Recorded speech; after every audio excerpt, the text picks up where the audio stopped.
Hi guys, this is Hasnan. In this video guys, I'm going to show you how you can download and install Winrar in your computer PC.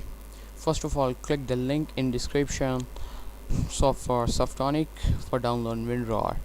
After downloading, go to your download section and find the icon same to this. Double click on this icon. Click next. It's the problem of my computer. If Winrar is expecting problem in your computer also, you may cancel this option. Click OK. Click install.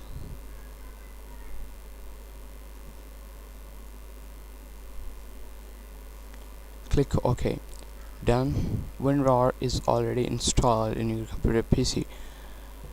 Winrar is successfully installed in your computer PC. So thanks for watching this video guys, and never forget to subscribe my channel. See you in next video guys. Bye bye.